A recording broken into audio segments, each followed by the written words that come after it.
so my talk is about how good instruction is the best test prep. And it's great that I followed both Dan and Corey, because Dan talked about how good instruction is important and test prep, and that's what we're going to be talking about now. And Corey talked about things that he's really involved in, and that's what I'm going to talk about too. So back in 2000, it was quoted from the 1995 assessments about what assessment should be. It should reflect the mathematics that students know and are able to do, and it should infer something about what we can say about them later. So what we assess should reflect what we value. But who's the we? Is the we the teacher in the classroom? Is the we the administrator? Or is the we the politician who passes the law? And so now what we're looking at is, what is our goal? Is our goal about student understanding, or is our goal about whether or not the teacher knows how to teach? And it seems like we're trying to have these assessments do both things, and they're not working. How can we bring these things together? We have to talk about what we find important when we do assessment. What do we truly value? Do we value problem solving, or do we value getting the right answer? How do we prepare our students for these tests? Are we looking for understanding at a deep level, where students demonstrate that they know how to work on their own, that students demonstrate they have independent line of thinking and critical thinking, or is our only important reflection whether or not they get the right answer? We need to use appropriately and mathematically rich tasks. We need to allow students to figure things out on their own. We need to stop holding their hand, and we need to make sure that they know how to persevere through problem solving. Don't stop when they get the first wrong answer. Keep working and keep going. What are our desired results? Are our desired results what so many of the laws tell us that the business community wants, critical thinkers, or are our desired results good numbers?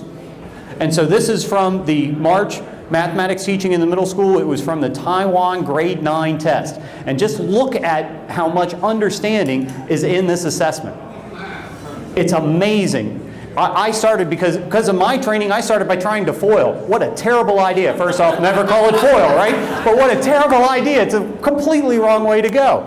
So what our teachers tend to do, because they want good test scores, because their principal tells them they want to keep their job, is they tend to clone. So now look at this. This is the review for the test the kids get the next year, right?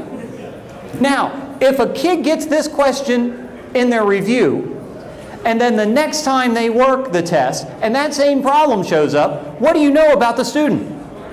Does the student understand how to think, or does the student understand how to review for your test based on the test prep? We have too many clones. We have too many things going out there that are taking critical thinking out of the assessment process. So here you have from one of the state websites about their tests. They release test items, but they warn parents and teachers, do not do the following. Do not drill your students on these items. Do not try to identify for future tests. And then it says in red, and it's gone, so I'm going to have to tell you what it said. It says that you will only see something like this, but the numbers would be different. So I don't want to use these practice items because they won't prepare them because the numbers are different. We need to make sure we gather evidence.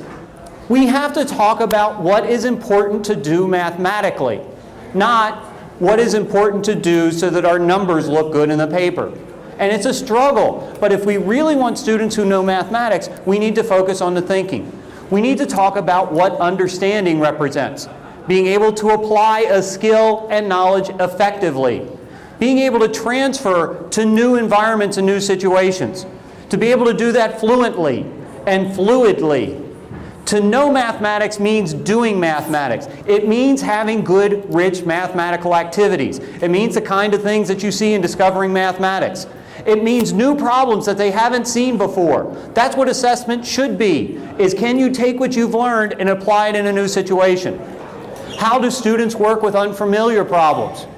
Can they make their own meaning? Can they work on their own? Can they take what they know and apply it to a new situation? It's about understanding, not recall. So what do we want students to be able to do? What should we be using as test prep? Shouldn't our instruction and our assessment look the same so that students are ready for that kind of demonstration of their level of understanding?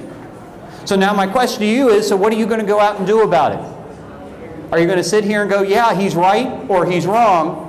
Well, what message are you going to leave with? What are you going to go forward and do? Thank you. you.